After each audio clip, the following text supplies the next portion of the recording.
पर हम पूरे बिहार वासियों को हार्दिक शुभकामनाएं देते हैं। नहीं रही हैं, लेकिन ये सही नहीं है।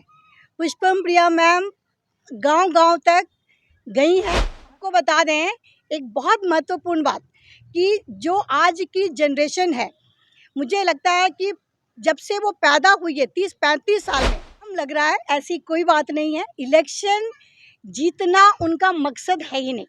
अगर उन्हें इलेक्शन जीतना होता तो वो अपने पिता की पार्टी से होती। 6 दिन पहले मुझे सिंबल मिलता है। आप लोग समझ सकते हैं कि कोरोना काल में 8 मार्च को पार्टी बनती है, 20 मार्च से लॉकडाउन शुरू हो जाता है। ऐसे हालात में यदि हम पूरे विद्यार्थी लोग, पढ़े लिखे लोग राजनीति कर सकते हैं, बाकी सब तो पैसा देके ठेकेदार तो राजनीति तो कर ही रहा है, लेकिन वो ऐसा अलग जगाएंगे कि आप थोड़ा कम समझते हैं, शायद यही आप बोलना चाह रहे हैं, जो कि बिल्कुल गलत है। यहाँ के लोग इतने ज्ञानी हैं कि पूरे देश को चलाते हैं, पूरे देश की राजनीति यहीं से तय होती है। तो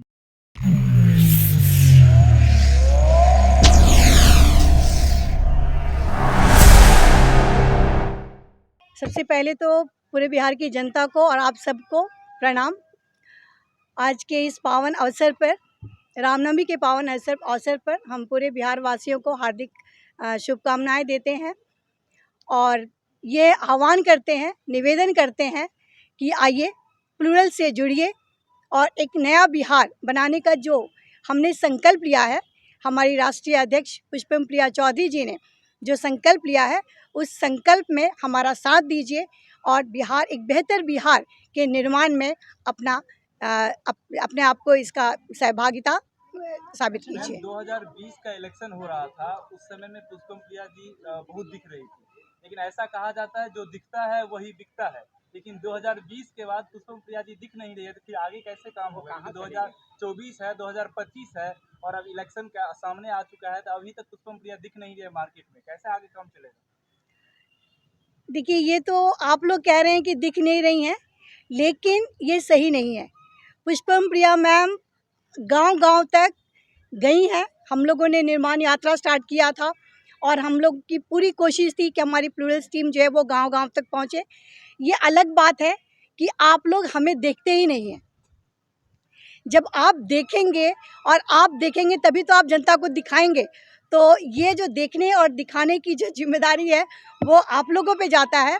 आप लोग चाहेंगे तो हम ज़रूर दिखेंगे, लेकिन वास्तव में तो हम लोग जनता के बीच में ही हैं। जनता के दुखों को हमने बहुत नज़दीक से जानने की कोशिश की है।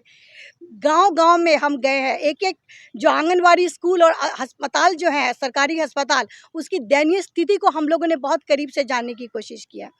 आपको बता दें एक बहुत महत्वपूर्ण बात कि जो आज की जनरेशन है, मुझे लगता है कि जब से वो पैदा हुई है 30-35 साल में से पहले जो हमारे बिहार में कारखाने मिलें हुआ करती थी, वो आज की जनरेशन को पता तक नहीं था।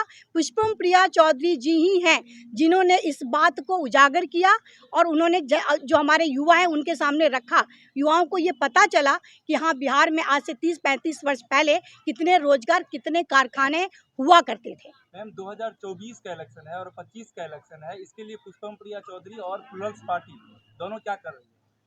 बिल्कुल, हम लोग एकदम दमखम के साथ में 24 और 25 के इलेक्शन में भाग लेंगे और पूरी जनता हमारे साथ है। बिहार की जनता का बहुत बेहद हमें प्यार मिल रहा है और हमें पूरी उम्मीद है कि जनता हमारे साथ रहेगी। मैम, आप एक सवाल होगा, जिस तरह से आपने बोला आप लोग हमें देखते नहीं हैं, क्योंकि जिस वक्त पिछला चुनाव जब आया था तो आप लोग बहुत अपडेट रहते थे, हर जगह हर ग्राउंड में आप लोग को देखा जाता था। लेकिन चूंकि अब जब से इलेक्शन आया तब आप लोग वापसी किए हैं, उसके बाद से लगातार सवाल यह बनता है कि वो पुष्पम प्रिया जो कि अपनी पार्टी को लेकर के हर गांव हर समाज से जाकर के ग्राउंड पे घुमा करती थी, अचानक से वो गायब हो जाते, फिर जब चुनाव आने वाला होता तो फिर वापस से जमीन पर उतर जाते। नहीं, देखिए, ये तो इल्ज़ाम लग रहा है, ऐसी कोई बात नहीं है। इलेक्शन जीतना उनका मकसद है ही नहीं। अगर उन्हें इलेक्शन जीतना होता तो वो अपने पिता की पार्टी से होती, ठीक है, और वो इलेक्शन लड़ी होती और वो जीती भी होती। ये खुद इस बात का साबित करता है कि उन्हें इलेक्शन जीतना उनका मकसद है ही नहीं। उन्हें तो ये परिवारवाद या जो घिसी पिटी राजनीति चल रही है उसके खिलाफ काम करना है। उन्होंने सब कुछ त्याग कर वो बिहार में आकर रह रही हैं, ये अपने आप में ये साबित करता है कि उन्हें बिहार को बदलने का संकल्प सही मायने में लिया है और हम लोग भी उनके साथ एकदम हैं और ये संकल्प हम जरूर पूरा करेंगे और पूरा करके ही दम लेंगे। ये भी आप लोगों को हम एकदम स्पष्ट बताना चाहेंगे। अच्छा मैम, कहा जाता है कि आप लोगों का जो पार्टी है वो सारे पढ़े लिखे शिक्षित वर्ग के लोग उसमें सबको दिया गया था इलेक्शन के लिए, लेकिन उसके बाद एक भी सीट आप लोग हासिल नहीं कर पाते हैं। लेकिन फिर जब चुनाव आता है तो आगे आप लोगों की क्या नई स्ट्रेटेजी होगी जिसके तहत आप लोग फिर से इलेक्शन में खड़े होने जाते हैं? देखिए, हम लोग एक भी सीट नहीं जीते, सही बात है, लेकिन हम लोगों को मैं अपना बता दूं कि मधुबनी से मैं खड़ी थी और 6 दिन पहले मुझे सिंबल मिलता है। आप लोग समझ सकते हैं कि कोरोना काल में 8 मार्च को पार्टी बनती है, 20 मार्च से लॉकडाउन शुरू हो जाता है। ऐसे हालात में यदि हम पूरे बिहार से 5 लाख वोट लेते हैं और 3000 प्लस वोट मुझे भी मिला था मधुबनी में, तो ये कहीं ना कहीं हमारी कड़ी मेहनत, हमारे संकल्प और जनता को हमारे प्रति विश्वास सिद्ध करता है। इतने कम समय में कोरोना काल में अगर हमें इतना वोट मिलता है तो कहीं ना कहीं जनता को पूरी उम्मीद है प्लूरल्स पार्टी से और वही उम्मीद अब 24 और 25 में जनता को साबित करने का हमें मौका मिलेगा और हम लोग पूरा दम खम के साथ एकदम उतरेंगे और जनता के उम्मीदों पे खड़े उतरेंगे। इस बार एक चीज़ मैं आप लोग के जरिए में ये बताना चाहती हूँ कि बस आप लोग हम लोग का साथ दीजिए। हम लोग को राजनीति या इलेक्शन जीता या नेता बनने का कोई शौक नहीं है, हमें बिहार के लिए नौकरी करनी है। हम लोगों का है कि हमें जैसे जॉब होता है ना, सर्विस होता है, जो नौकरी करते हैं सुबह 8 बजे से लेकर, हम जितने भी प्लूरल्स में हैं हम सब बिहार के लिए नौकरी करना चाहते हैं और उसकी क्योंकि बिहार को बदलना है उसके लिए पावर चाहिए, उस पावर के लिए इलेक्शन जीतना हमारे लिए ज़रूरी है, इसीलिए हम लोग राजनीति में आए। अक्सर मैम बिहार जैसे क्षेत्र में जो भी पार्टी आती है वो कास्ट पॉलिटिक्स ज़्यादा करती है और जब हम देखते हैं पुष्पम प्रिया चौधरी या हम प्लूरल्स को देखते हैं तो ना उसमें कास्ट पॉलिटिक्स दिखती है और ना हमको कुछ ऐसा दिखता है जो गुंडा मवाली की पार्टी इस तरह की दिखती है। बाकी आप लोग जो है, क्या आपको लगता है बिहार जैसे क्षेत्र में प्लूरल्स पार्टी सर्वाइव कर पाएगी? बिल्कुल बिल्कुल कर पाएगी। हम वही तो करने आए हैं, सकारात्मक राजनीति।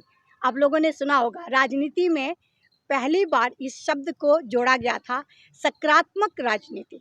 ठीक है, आज तक जो हमारे युवा या आज की पीढ़ी ने जो राजनीति देखा है हमें उससे हटकर करना है। हमें ये दिखाना है कि अच्छी राजनीति भी हो सकती है।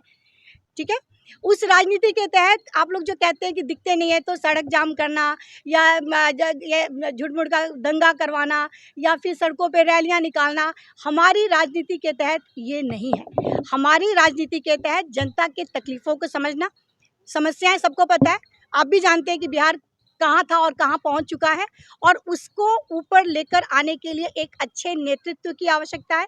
एक शिक्षित और नेतृत्व ही इसको बदल सकता है, क्योंकि बाकी लोग तो नए नहीं हैं। 15-15 साल उन लोगों ने शासन किया, सबने देखा है कि उनकी क्या काबिलियत है, वो क्या कर सकते हैं। 15-15 साल कम नहीं होता है ना, तो हम लोग को कम से कम मौका मिले और जनता हमें देखे, हमें जाने। हम ये नहीं कहते कि आप हमें 15 साल मौका दीजिए, हमें 5 साल का मौका दीजिए, हम आएँ और हम क्या कर सकते हैं वो हम करके दिखाएं। बस यही हम आप सबसे भी निवेदन करेंगे और जनता से भी, बिहार की जनता से। आखिरी सवाल होगा, अभी बिहार की जो राजनीति है जो जातिवाद की तरफ पूरा मुड़ चुका है, तो उसको कैसे खत्म किया जाए और आके आपकी पार्टी इसको किस नज़र से देखती है? प्लूरल्स नाम से ही पता चलता है कि हर हमारे समाज के हर धर्म, हर वर्ग, महिला पुरुष सबको एक समान हम देखते हैं। सबके कंधों पे समान जिम्मेदारी है अपने बिहार के प्रति और हम लोग यही कर रहे हैं। हर व्यक्ति को उनके योग्यता के आधार पे हम उन्हें जिम्मेदारी दे रहे हैं। योग्यता हमारे लिए जात या धर्म जो भी है वो हम सबकी सम्मान करते, इज्जत करते हैं और हम यही कहना भी चाहेंगे कि हर व्यक्ति को अपनी जाति और अपने धर्म को सम्मान करना चाहिए, इज्जत देनी चाहिए, लेकिन अपने परिवार तक सीमित रखिए। जब देश और समाज की बात आती है तो वहाँ पे योग्यता सबसे महत्वपूर्ण हो जाता है और योग्यता के आधार पे हम लोग जिम्मेदारी दे रहे हैं और पूरी उम्मीद है कि जिसको भी जो जिम्मेदारी दी जा रही है वो बखूबी उसे निभाएगा। सर आपसे सवाल रहेगा जो आगे का जो ये आज रामनवमी है और बिहार की जनता को सबसे पहले क्या कहना चाहते हैं ये सबसे पहले बताइए। और इसके अलावा प्लस पार्टी की पुष्पम प्रिया ही क्यों, अलग क्यों नहीं, दूसरा छवि क्यों नहीं बिहार बदलने के लिए? सबसे पहले आज रामनवमी के अवसर पर सारे देशवासियों को बधाई, जय श्री राम। और इसके साथ साथ रमजान का भी पावन महीना चल रहा है, उसके भी सारे भाइयों को मुबारकबाद। पुष्पम प्रिया एक देवी हैं, वो एक ऐसा अलग जगाई हैं कि जो सीधे साधे लोग, गरीब लोग, विद्यार्थी लोग, पढ़े लिखे लोग राजनीति कर सकते हैं।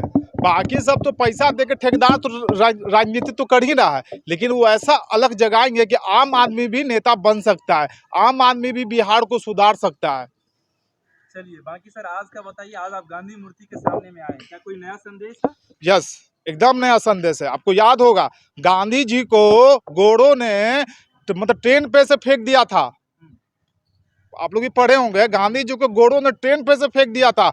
आज इसी कारण हम लोग यहाँ पे जमा हुए हैं कि जातिवाद और परिवारवाद की राजनीति को बिहार से फेंक देंगे, उखाड़ के फेंक देंगे। जो चंद परिवार है, जो 5-6 परिवार है ना, जो बिहार को नचा रहा है, जिनके पिता भी एमपी और पुत्रों एमपी।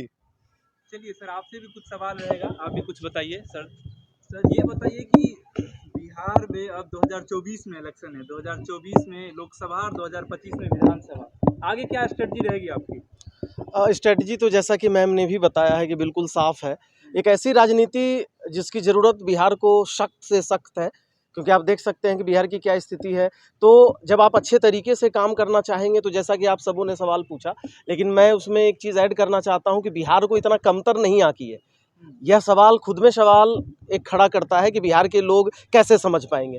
मुझे लगता है ये ज्ञान की जननी रही है, तो लोग यहाँ इतने ज्ञानी हैं कि उन्हें बिल्कुल समझ में आ जाएगा कि कौन सी पार्टी हमारे लिए क्या कर सकती है। तो अगर यह सवाल होगा कि 24-25 के इलेक्शन में यहाँ के लोग को आप कैसे समझा पाएंगे, तो यह सवाल खुद ही अपने सवाल के घेरे में है कि चूंकि यहाँ के लोग थोड़ा कम समझते हैं, शायद यही आप बोलना चाह रहे हैं, जो कि बिल्कुल गलत है।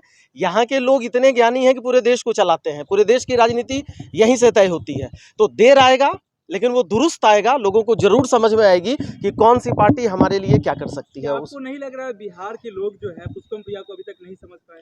नहीं, मुझे नहीं लगता कि बिहार के लोग, इन लोगों ने इतने दिनों से ऐसा ठग के रखा है, ऐसा माहौल बना के रखा है, लोगों को इतना पीड़ित करके रखा है कि उन्हें शायद विश्वास और भरोसा करने में प्रॉब्लम हो रही है। जो कि मुझे लगता है कि अब धीरे धीरे, जैसा कि मैडम ने कहा कि 4 से 5 लाख वोट का मतलब है कि पहली बार हम इलेक्शन में आ रहे हैं और 1 महीने के अंतराल में, 1 महीने के अंदर 4 लाख लोग आपको चाह रहे हैं, वोटिंग बूथ पर जाकर आपके लिए वोट गिरा रहे हैं। तो ये 4 लाख नहीं है, बल्कि ये 4 करोड़ है, और 4 करोड़ से आपकी जीत तय हो जाती है बिहार में। तो इसलिए मुझे लगता है कि यहाँ के लोग को बिल्कुल समझ में आ जाएगा। और पुष्पम प्रिया चौधरी किसी नाम और किसी मीडिया की मोहताज नहीं रही है। सारे मीडिया चैनल, मेन स्ट्रीम के मीडिया चैनल भी उन्हें जानते हैं। हाँ, थोड़ा सा चूँकि यहाँ का जो काम करने का तरीका है, जब तक आप हुड़दंग नहीं होगा, रोड जाम नहीं होंगे, जब तब तक लाइमलाइट में नहीं आएंगे। नहीं तो मुझे लगता है 2020 के बाद, मैं मीडिया की तरफ से ये बता दूं, 2021 में आप सर्वे करवाइए और सबसे ज़्यादा ऐसा कौन सा नेता है जो बिहार में घूमा है। मैं 2021 की बात कर रहा हूँ, 2020 में इलेक्शन हुआ है, 2021 में इतने सारे मीडिया हैं। अगर आप एक मीडिया को सिद्ध कर दें कि पुष्पम प्रिया चौधरी से ज़्यादा कोई नेता अगर बिहार में घुमा होगा, 2021 की बात मैं बोल रहा हूँ, तो आप जो बोलेंगे मैं कर दूंगा। इसलिए आप दिखना तो चलिए वो एक बात है, लेकिन देखना भी बहुत जरूरी है कि कौन सा। सवाल आपसे होगा, जो पुष्पम प्रिया जी ने जैसा अनाउंस कर दिया कि अगला मुख्यमंत्री बिहार का पुष्पम प्रिया बनेंगे, और अभी मुख्यमंत्री का बेटा मुख्यमंत्री का दावेदार दिख रहा है, क्या आपको लग रहा है अगला मुख्यमंत्री पुष्पम प्रिया बनेगी बिहार में? बिल्कुल बनेगी। और जिस तरह से लोग तो यह भी बोल रहे थे कि 2020 के बाद वो नहीं दिखेगी, ये होगा वो होगा। आज देखिए महात्मा गांधी जी की मूर्ति लगी हुई है, उनके सामने से हम लोग ये आह्वान कर रहे हैं और आपको यह भरोसा दे रहे हैं, बिहार की जनता के साथ यह भरोसा दे रहे हैं, 2025 में हम लोग इतिहास लिखने जा रहे हैं। लास्ट क्या कहना चाहते हैं बिहार की जनता? लास्ट यही कहना चाह रहे हैं कि जब तक बिहार की जनता साथ नहीं आएगी तो ये मुश्किल है, इसलिए आज आपके माध्यम से यह बताने की कोशिश कर रहे हैं कि प्लूरल्स पार्टी प्लूरल्स नाम से ही है। उन्होंने एक नींव से ही स्टार्ट किया, समझौता नहीं किया। चाहती तो वो ही नाम जनतांत्रिक लोकतांत्रिक जनसैलाब पार्टी रख सकती थी। उन्होंने प्लूरल्स नाम रखा। प्लूरल्स का मतलब ही होता है बहुलवाद, सभी लोगों को समान जिनकी जैसी विचारधारा है वो उनको उतना हक मिले। इन सब के साथ एक तैयारी है। तो बिहार की जनता प्लूरल्स पार्टी से जुड़े, वो अपने आप ही के वीडियो पर कमेंट करें, जो भी लोग जुड़ना चाहते हैं, और बिहार परिवर्तन की सांधी में वो अपना साथ दें। मतलब हम लोग ये मान ले कि जो अलग जगाने की जो सपना था पुष्पम प्रिया चौधरी का भी खत्म नहीं हुआ। नहीं, एकदम भरोसा रखिए, 100% आप भरोसा रखिए। 2024 और 25 में पुष्पम प्रिया चौधरी ही छाई रहेंगी। हम तो राजनीति का परिभाषा धन्यवाद।